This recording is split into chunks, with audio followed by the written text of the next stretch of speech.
오늘부터 한 4번에 걸쳐서, 목표는 한 4번 정도입니다. 4번에 걸쳐서 신약에 대해서 좀 핵심적인 신약을 어떤 부분에 초점을 맞춰서 읽어야 될 것인지 한 4번에 걸쳐서 살펴보고자 합니다. 이렇게 신약에 대해서 이렇게 어떤 특징적인 중심에 해당되는 부분들을, 그 맥락을 쭉 나눌 때 여러분들이 혹시 다른 부분을 읽고 있으시더라도 성경을 신약을 이번 기회에 한 4주니까 4주 정도니까 한 달 정도잖아요. 신약은 구약에 비해서도 분량이 또 좀 적기도 하고, 그래서 이 기간에 신약을 한번 읽으시는 것도 더 유익하고 도움이 되시리라라고 생각합니다. 신약은 우리가 다 알다시피 마태복음에서 시작을 해서 요한계시록까지 이렇게 27권입니다. 그런데 신약은 기록된 순서대로 보자면은 마태복음이 제일 먼저 기록된 책이 아닙니다. 먼저 복음서 중에서는 마가복음이 제일 먼저 기록되었습니다. 마가복음이 제일 먼저 기록되고, 학자들의 연구에 의하자면 요한복음이 제일 마지막에 기록됐을 것이다 라고 그렇게 생각을 합니다. 그러면 마가복음이 신약의 다른 책들보다도 제일 먼저 기록된 책이냐? 그렇지 않습니다. 이 마가복음이 복음서들 중에서 제일 먼저 기록된 것이지, 제일 먼저 기록된 책은 서신서, 그것도 바울 서신서가 복음서들보다도 먼저 기록이 되었습니다. 우리가 이 정도는 신약 성경을 읽으면서 배경으로 좀 알고 있는 게 필요합니다. 좋습니다. 우선 신약 성경을 우리가 조금 분류를 해볼 필요는 있습니다. 신약 성경은 제일 우리의 책 순서대로 보면 사복음서로부터 시작을 해서 그 다음에 사도행전을 중간에 두고 그 다음에 서신서들, 마지막으로 요한계시록으로 이렇게 맞춰집니다. 사복음서를 또 분류를 하죠. 마태, 마가, 누가까지 해서 공관복음서라고 하고, 요한복음을 별도로 제4의 복음서라고 이렇게 얘기를 합니다. 그럼 공관복음서의 공관은 무슨 뜻이냐? 공관은 동일한 공통의 관점을 가지고 있다라는 것입니다. 그 핵심은, 여러분 유인물 받으셨죠? 예, 좀 글씨가 작을지도 모르겠는데 글씨를 더 크게 했으면 좋겠다 싶은데, 그런 페이지가 늘어날 것 같아가지고 앞뒤로 해서 한 장으로 끝내려고 글씨가 조금 작습니다. 혹시 유인물이 없는 분들이 있으면 살짝 손들어 주시면 우리 목사님들께서 배달해 주실 거라고, 저기 이완 목사님께서 손만 살짝 들어주시면 배달해 주실 겁니다. 그런데 보이게끔 들어주셔야 돼요. 계속하겠습니다. 공관복음서는 그럼 무슨 뜻을, 왜 공간인가? 요한복음하고 뭐가 달라서 그러는가? 오늘 유인물에 보면은 조금 뒤쪽에 그 동그라미, 큰 동그라미, 세 번째 동그라미를 보시면요, 유인물의 세 번째 동그라미를 보시면, 그리고 슬라이드로는 네 번째 슬라이드입니다. 앞에 화면을 보셔도, 띄워주시면 화면을 보셔도 되겠습니다. 다섯 번째 슬라이드, 네 번째 슬라이드네요. 이 공관복음과 요한복음의 차이는요, 공관복음은 예수님께서 예루살렘에 한 번 들어가는 것으로 되어 있습니다. 이 순서가 어떻게 되냐면요, 복음서는 예수님의 이야기, 예수님에 관한 이야기지 않습니까? 예수님의 행적인데요, 예수님께서 갈릴리에서 예루살렘으로 향해 가는 이야기입니다. 그게 공관복음입니다. 갈릴리에서 한참 사역을 하십니다. 제자들도 갈릴리에서 부르시고, 갈릴리에서 이곳저곳을 다니시면서 물리로 걸으시고, 오병이어 기적도 행하시고, 많은 병자들을 고치시고, 많은 설교들도 하시고, 그리고 예루살렘으로 올라가십니다. 그래서 크게 공관복음서는 구조가 갈릴리에서 있었던 일, 그리고 복음서의 후반부는 예루살렘에 있었던 일, 그 사이에 뭐가 있습니까? 예루살렘 입성 장면이 있는 것입니다. 이렇게 그냥 새 복음서는 이 단순한 구조로 되어 있고 예루살렘에 한 번 올라가시는 걸로 그렇게 나와 있습니다. 그리고 예루살렘에 가서는 이제 무슨 일이 있나요? 우리가 다 아는 십자가에 체포당하시고 십자가에 고난을 당하시고 죽으시고 그리고 부활하시는 것으로 이렇게 단순한 이런 구조로 되어 있는데, 요한복음은 예루살렘에서 갈릴리에서 예루살렘 요 중요한 장소는 동일한데, 갈릴리에서 예루살렘 갔다 예루살렘 다시 갈릴리 오셨다, 갈릴리에서 예루살렘 갔다 예루살렘에서 갈릴리, 갈릴리에서 예루살렘 갔다, 그리고 마지막에는 물론 십자가에 고난당하시고 죽으시고 부활하시는 것. 이렇게 되는데 뭐가 다릅니까? 한 번이 아닙니다. 예루살렘 갈릴리 예루살렘 갈릴리 예루살렘 갈릴리, 이게 최소한 3번 정도 예루살렘에 올라가신 것으로 되어 있습니다. 그러니까 조금은 구조가 복잡한 것이죠. 이제는 공간보험서가 뭔지 알겠다. 최소한 이 정도는 아신다면 우리가 성경을 읽으면서 우리가 마태, 마가, 누가 3개의 공간복음서를 읽으며 장소가 갈릴리에서의 사역들이 일어나고 예루살렘으로 올라가서 예루살렘에서 예수님께서 마치신다, 이렇게 보시면 되겠습니다. 우선 우리가 신약 성경에 대해서 간단하게 한 4주 걸쳐서 나눌 텐데요, 성경을 우리가 좀 살펴볼 필요가 있습니다. 우선 성경은, 특별히 이 부분은 신약 성경에 관하여서 중심을 두고 말씀을 드립니다. 세 부분의 말씀을 우리가 살펴볼 필요가 있는데요, 디모데전서 3장 16장 16절 17절 곧 어떤 말씀이냐면 모든 성경은 하나님의 감동으로 된 것으로, 그러니까 성경이 무엇이다라는 것을 말씀하고 있는 말씀이죠. 성경은 하나님의 감동으로, 근데 이 하나님의 감동으로라는 말의 원뜻은 하나님의 숨결이 깃든이라는 것입니다. 우리 유품들, 부모님께서 생전에 사용하셨던 어떤 귀한 물건들, 거기에는 우리 부모님의 숨결이 깃들어 있다, 우리 이런 표현들 하지 않습니까?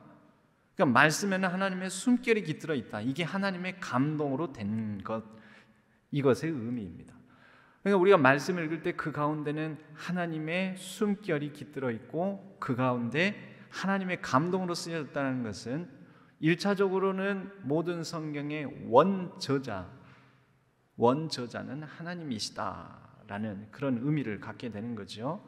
그런데 신약 성경에는 성경을 이 책은 이렇게 쓰여졌다라고 말하는 누가복음의 말씀도 있는데요, 누가복음의 경우에는 1장 1절 우리 중에 이루어진 사실에 대하여 어떤 사실이 있었던 거죠. 처음부터 목격자와, 그러니까 자기 자신이 그 처음부터의 목격자, 최초 목격자는 아니라는 의미입니다. 목격자가 있었고 말씀에 일꾼된 자들이 전하여 준 그대로 내력을 저수리하려고 붓을 든 사람이 많은지라.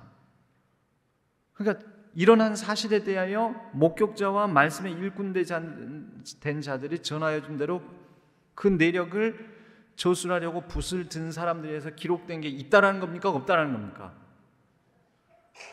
자기는 그러한 목격자와 저술자들이 있는데 그런 내력에 대해서 증언하는 사람들, 그 붓을 든 사람들, 그렇게 해서 기록된 것들이 있는데 3절에 가서 뭐라고 말하냐면 그 모든 일을 근원부터 자세히 미루어 살핀 나도, 이렇게 되어 있어요. 그러니까 목격자들의 진술들, 또 그것에 의해서 그 내력들을 기술한 사람들의 붓을 들어서 기술한 글들, 누가복음을 쓰기 전에 누가복음을 쓴 누가복음을 쓰기 전에 이런 목격자들과 그들이 전하여 준 것에 내력을 기술하여 붓을 든 사람들의 붓을 들었으니까 뭐 있을 것 아닙니까? 그것들이 있었다라는 거죠. 그러니까 이것은 2차적으로는 사람이 쓴 책들이 있다라는 것입니다. 그러니까 성경은 원저자는 하나님이신데 사람, 인간 저자가 쓴 글이기도 하다라는 의미인데, 세 번째로 이 의미인데 누가도 바로 그런 것을 자세히 살펴서, 여러분 이 부분이 중요합니다. 자세히 살펴서 그 모든 일을 근원부터 자세히 미루어 살핀 나도, 여러분 성경은 하나님의 감동으로 하나님의 영에 취해서 아무 생각 없이 그냥 막 쓴 게 아니고 이성과 지성을 꼼꼼하게 사용해서 살펴서 거짓 진술들 가려내고 와 이건 진짜 참말이겠다 해가지고 기술된 책이기도 하다는 것입니다. 그러므로 성경을 읽을 때는 우리가 어떻게도 읽어야 될까요? 성령의 도우심을 받아, 즉 성령의 감동으로 읽어야 되는 책이기도 하지만 동시에 어떤 책이기도 합니까? 이 글을 쓴 사람이 그렇게 꼼꼼히 미루어 살펴서 썼다면 우리도 이성과 지성, 우리가 발휘할 수 있는 모든 최선을 다해서 성경을 꼼꼼히 읽어야 된다는 것입니다. 뇌를 정지시키고 읽는 게 아닙니다. 열심히. 그리고 이제 그 3절, 누가복음 1장 3절의 마지막 부분에는 누구에게 썼다고 나오냐면 데오빌로 각하에게 차례대로 써보내는 것이 좋은 줄 알았노니, 그래서 자기도 그 데오빌로 각하에게 썼다라는 거죠. 뭘요? 복음서를, 누가복음서를. 그러므로 누구를 대상으로 쓴 책이다라고 누가는 누가복음에서 정확하게 말하고 있습니다. 마찬가지로 신약성경, 특히 마가복음, 마태복음, 누가복음, 요한복음, 또 각종 서신서들 다 그 성경을 받는 특정 대상이 있었다라는 것입니다. 1차적으로는 그때 당시에 그 글을 읽는 독자가 있었다라는 거죠. 어떤 독자를 염두에 두고 어떤 상황을 염두에 두고 쓴 글이다라는 것입니다. 그것들이 취합돼서 오늘날 성경, 신약의 27권을 형성하고 있다. 여러분 지금 말씀드린 이 사안들을 우리가 잘 인지를 해야 됩니다. 성경의 원래 저자는 하나님이신데 인간의 기자에 의해서 그 하나님의 말씀을 연구하고 조사하면서 쓴 책이기도 하다. 그러므로 우리는 이것을 읽을 때 또 특정한 독자를 염두에 두고 쓰여졌다. 이것을 읽을 때 어떤 특정 독자를 향해서 어떤 상황 속에서 쓰여졌는지를 이해를 하고, 그래서 꼼꼼히 살펴서 우리에게 어떻게 적용해야 되는지 충분히 이성과 지성도 사용하면서 읽고 적용을 해야 되는 글이다라는 것입니다.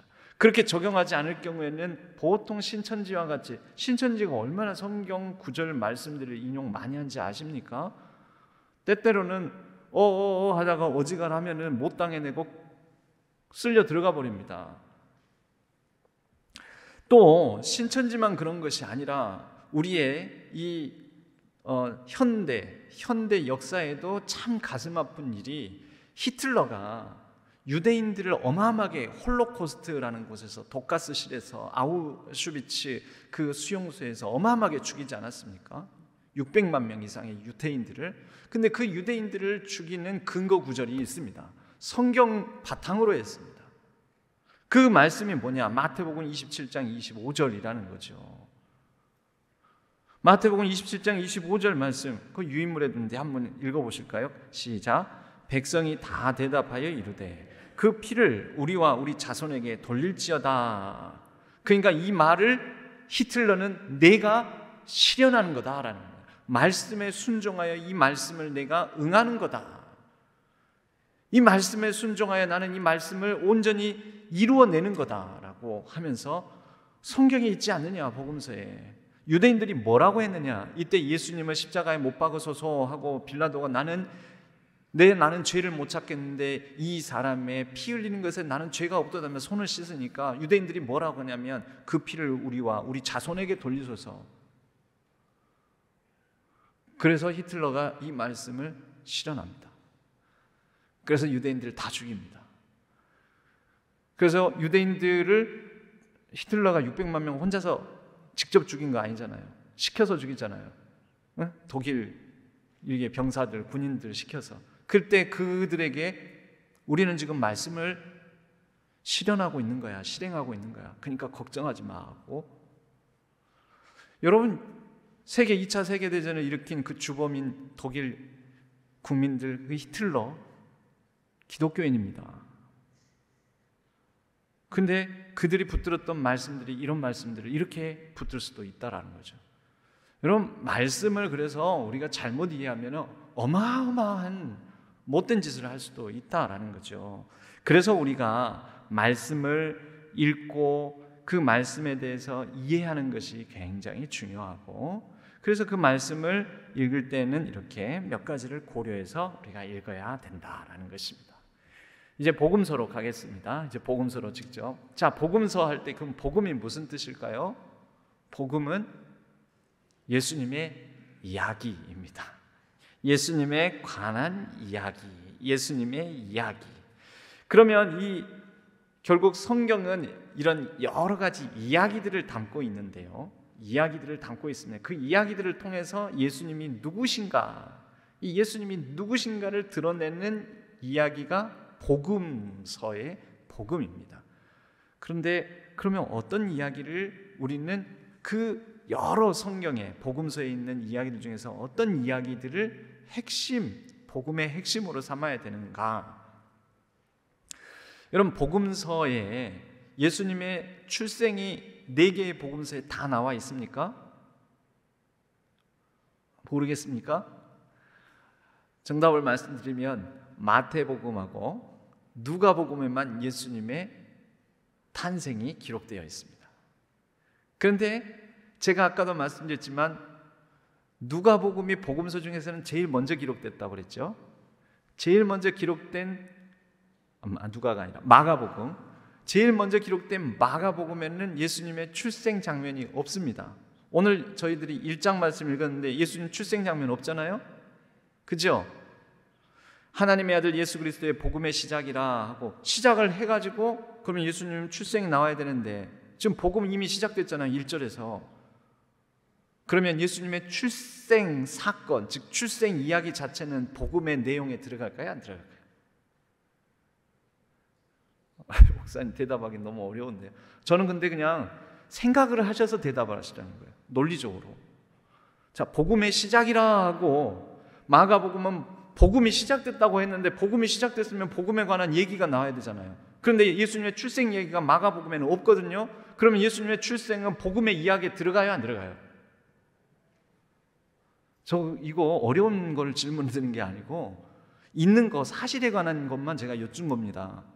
복음이 시작됐다요. 즉 예수님은 누구신가에 관한 복음의 예수님은 누구신가에 관한 이야기가 복음인데 복음이 시작됐다고 해놓고 출생이 없어요. 그러면 출생은 복음 이야기에, 복음의 내용에 필수적인 걸까요? 아닐까요? 필수적인 거면 복음서 4개 다 나와야죠.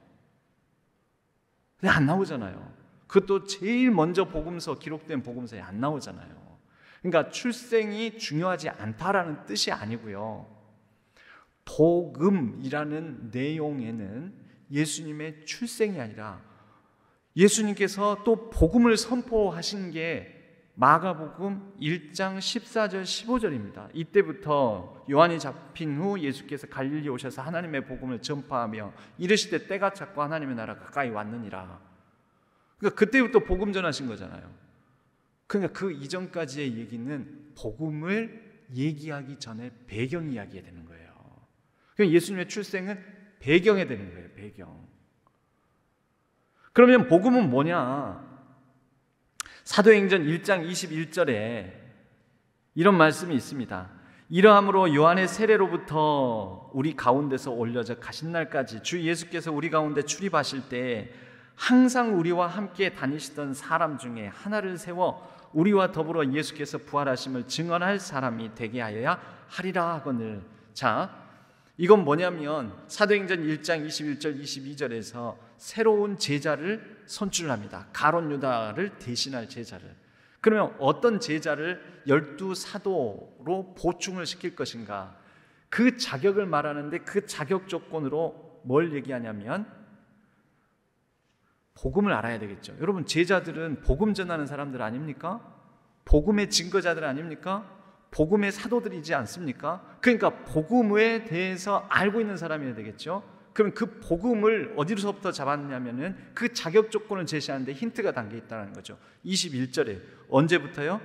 요한의 세례로부터 우리 가운데서 올려져 가신 날까지, 즉 예수님의 생애 가운데 예수님의 출생을 목격한 사람들이 아니고, 예수님의 어린 시절을 아는 사람이 아니고, 예수님께서 요한에게 세례를 받은 날부터 예수님의 행적을 옆에서 목격한 사람들. 그럼 그 목격한 내용이 뭐가 될까요? 그게 복음이 되는 거예요. 그러니까 여러분, 개념적으로 복음이라는 게 예수님이 누구신가를 드러내는 이야기 있는데, 예수님이 누구신가를 드러내는 이야기의 핵심적인 부분은 요한의 세례받은 그때로부터 예수님이 십자가 죽음, 부활, 승천까지의 이것을 복음에 해당되는 핵심 이야기구나, 이렇게 아셔야 된다는 것입니다. 지금 잘 따라오고 계시죠? 예. 아니, 반응이 없으셔서, 그래서 지금 내가 이게 호흡이 안 되는 이야기를 혼자 하고 있는 건가 지금 제가 의아해서 그렇습니다. 자, 그래서 복음은 그런 이야기입니다. 요한의 세례로부터 예수님 잡히시고 십자가 고난, 그리고 죽음, 그리고 부활, 승천까지 이야기가 복음 이야기입니다. 그래서 그것을 핵심적으로 다루고 있는 게 복음서입니다. 자, 그러면 우리가 마가복음을 한번 살펴볼 필요가 있습니다. 이게 제일 먼저 기록됐기 때문에 아까 누가도 그렇게 붓을 든 사람들 거를 꼼꼼히 살펴서 자기도 쓴다고 그랬죠. 그럼 누가가 뭔 참고를 했을까요? 누가 복음을 기록할 때, 데오빌로에게 누가복음을 써서 보낼 때에, 데오빌로 각하에게 보낼 때 어떤 책을 참고했겠습니까? 그렇죠. 왜? 마가복음이 제일 먼저 기록된 복음서니까. 그런 목격자들의 증언에 의해서 쓰여진 붓을 든 책들을 누가는 꼼꼼히 살펴서 참고를 했을 거 아닙니까? 그래서 공간 복음서들이 또 공통적인 관점을 갖게 된 이유가, 마가복음이 제일 먼저 쓰여지고 마가복음을 꼼꼼히 읽고 참고해가지고 마태복음과 누가복음이 쓰여졌습니다. 마가복음에 없는 내용도 들어가 있거든요. 그런데 누가와 마태복음에 또 공통적으로 있는 이야기가 있는 거 보니까, 마가복음에는 없지만 있는 거 보니까 또 다른, 우리에게는 발견되지 않는 또 다른 출처가 있을 것이다 라고 추측을 합니다. 그것을 이제 학자들은 Q문서, 모르니까 퀘스천, 모르겠다, 그래서 Q문서라고 합니다. 그러나 뭔가 공통적으로 또 참고한 책이 있었을 것이다, 이렇게 생각을 하죠. 어찌됐든 마가복음은 복음서 중에서 원류, 시초에 해당되기 때문에 우리가 마가복음을 좀 이해하는 게 필요합니다. 그래서 마가복음을 간단하게 살펴보면요, 마가복음은 예수 그리스도에 관한 책이고, 마가복음의 핵심은 뭐냐면 예수님은 누구신가입니다. 그래서 마가복음에서는 계속 예수는 누구신가를 드러내기 위해서 다른 부차적인 것을 가지치기 다 하고 예수님은 누구신가에 초점을 맞춰서 계속 가는데, 이 마가복음의 이야기의 특성은 어떤 이야기를 갖냐면, 구조를 갖냐면요, 우리는 예수님은 누구신지 알고 있기도 하잖아요. 그런데 마가복음에 등장하는 인물들은 예수님이 누구신지 몰라요. 잘. 그들이 예수가 누구신지 잘 모르더라, 아직도 깨닫지 못하더라, 막 그런 식으로 나와요. 우리 속으로는 읽으면서 그러는데, 아이고, 이 제자들이 왜 이렇게 깝깝할까. 사실은 우리 모습이기도 하지만 우리는 읽으면서 이미 알고 있다고 생각해서 그런다는 거죠. 그런데 이 마가복음에서는 참 특별한 부분들이 있는데요, 그게 뭐냐면 예수님께서 자꾸 아무에게도 말하지 말아라, 와, 예수님이 병도 고치시는 분이군요. 제 병을 고쳐주셨군요. 근데 예수님께서 말하지 말아라. 쉿. 근데도 가서 말하긴 하지만 예수님은 자꾸 막 뜯어 말리시는 거예요. 말하지 말아라. 말하지 말아라.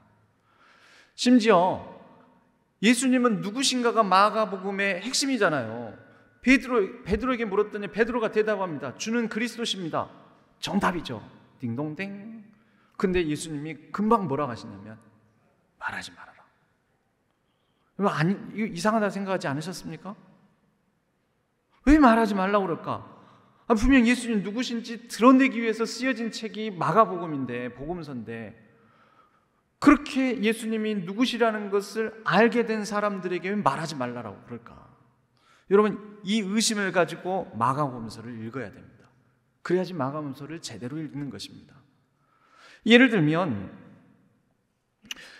마가복음은 어쨌든 예수님을 드러내기 위해서 세례 요한의 경우에는 나보다 능력 많으신 이라고, 예수님은 나보다 능력 많으신 이다라고 얘기를 했고, 또 마가복음에서는 세례를 받을 때 하늘로부터 이는 내 사랑하는 아들이요 내게 기뻐하는 자, 내가 기뻐하노라라고 예수님이 이런 누구신지에 대해서 들려주시는 얘기들이 있는데, 그런데 마가복음에 등장하는 반면에 또 많은 인물들은 몰라. 그래서 예수님께서 그렇게 혹 예수님에 대해서 그래도 조금 능력 있는 분이구나, 병 고치는 분이구나 알만할 때면은 삼가 아무에게도 말하지 말고, 넌 말하지 말고 그냥 나병 환자 고치고 난 다음에 제사장에 가서 살짝 보이기만 해라. 예수님 자꾸 이러신다는 거죠. 그런데 예수님은 알아보는 존재가 하나 있어요. 귀신 들린 자. 귀신 들린 자는 오히려 마가복음에서 제자들보다 더 똑똑하고 정답을 알고 있습니다. 그래서 예를 들면 마가복음 1장 24절에 보면 나는 당신이 누구인지 아노니 하나님의 거룩한 자니이다. 여러분, 마가복음 1장 정도면요, 아직 제자들은 예수님이 누구신지 제대로 모르고 막 헤매고 있는데 귀신은 알고 있더라는 거죠. 귀신같이. 귀신은 알고 있는 거예요. 그런데 심지어 그 귀신 들린 자에게도 뭐라고 얘기하시냐면 잠잠하고, 즉 말하지 말라는 거죠. 마가복음 7장에 보면은 여러 이 귀가 먹은 사람들, 이런 사람들을 고치시고 나서 말하지 말아라. 삼가 아무에게도 말하지 말아라. 베드로에게도 말하지 말아라. 왜 그러셨을까? 여러분, 그 답은 뒤에 가서 나옵니다. 마가복음 구조를, 이걸 좀 이해를 해야 되는데요, 마가복음을 우리가 이 구조를 조금 제가 이렇게 도표로 그렸습니다. 도표로. 마가복음에서는 11장을 중간에 놓고요, 마가복음은 총 16장까지 있습니다. 그런데 16장까지 중에서 11장에 예루살렘에 들어오십니다. 예루살렘에 들어오셔서 뭐 하십니까? 일주일의 시간을 보내시죠.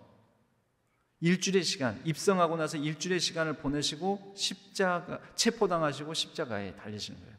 호산나 종려주일, 입성한 날이잖아요. 종려주일. 그리고 우리 그 일주일간을 고난주간 보내잖아요. 고난주간 보내고 나서 그 고난주간 성금요일에 십자가에 못 박히시고, 그리고 나서 그 다음 다음날 우리 부활주일 맞이하지 않습니까? 그거 생각하시면 돼요. 자, 마가복음 전체 분량이 16장인데 11장부터 이미 예루살렘 들어와서 일주일의 시간을 마가복음의 3분의 1 이상을 할애를 합니다. 자, 분량은 중요하다는 거죠. 중요하다는 강조점입니다. 그러니까 마가복음은 뭘 중요하게 보는 겁니까? 예루살렘에서 십자가 고난, 이 과정들을 마가복음은 중요하게 본다라는 것입니다. 자, 그러면 11장 이전까지는 갈릴리 사역, 그래도 분량이 여기가 더 많지 않습니까? 그런데 그 갈릴리 사역의 막바지에 해당되는 8장, 9장, 10장에서 연거푸 뭘 말씀하시냐면 예루살렘에 가서 난 죽어야 할 것이다. 예루살렘 가서 나는 고난당할 것이다. 예루살렘에 가서 십자가에 못 박힐 것이다. 이 얘기를 하세요. 그럼 보세요. 그 앞부분에 해당되는 갈릴리 지역에서도 드러내어 밝히, 특히 11장 직전을 해서 8장, 9장, 10장 연거푸 계속해서 뭘 말씀하십니까? 예수님의 십자가 고난을 얘기하십니다. 나는 십자가를 질 것이다. 나는 죽어야 된다. 나는 예루살렘에서 죽을 것이다. 자, 그러면 절반 가량이 십자가에 대한 얘기죠. 그죠? 그런데요, 그 갈릴리 사역 시작의 앞부분에 세례 장면으로 예수 그리스도의 복음의 시작이라고 나서 바로 세례 받으시거든요. 근데 세례 받을 때 하늘이 어떻게 된다고 나옵니까? 10절 말씀에, 마가복음 1장 10절 말씀에 물에서 올라오실 때 하늘이 갈라진가? 하늘이 갈라졌어요? 하늘이 갈라졌대요, 여러분. 갈라졌어요. 다른 누가복음이나 마태복음에서 하늘이 열렸다고 하는데요. 열린 거는 열렸다 닫았다, 열었다 닫았다 하는데, 갈라진 거하고 열렸다는 표현하고 무슨 차이가 있을까요? 이 갈라졌다는 것은 더 직설적으로 표현하면 찢어졌다는 겁니다. 그럼 찢어진 것은 다시 봉합이 잘 됩니까? 안 됩니까? 안 되지요. 마가복음에서는 일부러 그렇게 쓴 것입니다. 뭐냐? 하늘이 열렸다, 즉 하늘이 갈라졌다, 하늘이 찢겨졌다. 그건 뭐냐면 하늘과 땅의 경계가 없어졌다. 이제는 이것을 다시 닫을 자가 없다. 새로운 세상이 시작됐다는 거예요. 새로운 시대가 열렸다는 것입니다. 이게 마가복음 1장에 나옵니다. 1장에서부터 새로운 시대가, 새로운 세상이 시작돼 버렸다. 근데 이것은 이제는 다시는 찢어져 버렸기 때문에 그냥 열렸으면 다시 닫을 수도 있지만 이것은 다시 닫히지 않는다라는 의미를 드러냅니다. 여러분, 이거 생각보다 중요한 내용입니다. 그런데 그로 말미암아 그 다음 장 2장에 가면 예수님께서 신성모독했다고 사람들한테 막 이제 비난을 당하는, 즉 고난당하는, 그때부터 마가복음은 소두부터 그렇게 시작합니다. 자, 새로운 세상이 열렸는데 예수님의 고난당함이 시작됩니다. 결국 마가복음 전체는 일관되게 예수님의 고난당하는 이야기들을 처음부터 마지막까지 하고 있다라는 것이죠. 여기에서 하늘이 갈라졌다라는 것을 헬라어 단어로는 스키조라는 단어를 씁니다. 그런데 이 스키조라는 단어는 찢어짐, 갈라짐, 다시 봉합되지 않음이라는 뜻을 갖는데요. 이 단어가 예루살렘 사역의 마지막인 십자가에 못 박히신 장면에서 운명하실 때, 죽으실 때 한 번 더 나옵니다. 예수님께서 십자가에서 죽으실 때 성전 휘장의 위에서부터 아래까지 어떻게 나옵니까? 찢어지죠. 그 봐요. 그 단어가 똑같은 단어 스키조이거든요. 스키조. 그러니까 예수님 그 이제 휘장이 갈라지는 것은 무슨 의미를 갖습니까? 하나님과 사람, 하늘과 땅, 사람과 사람. 특히 휘장은 제사장만 들어갈 수 있고 제사장이 아닌 사람은 그 성전 휘장 밖에 있어야 되지 않습니까? 다 찢어졌다.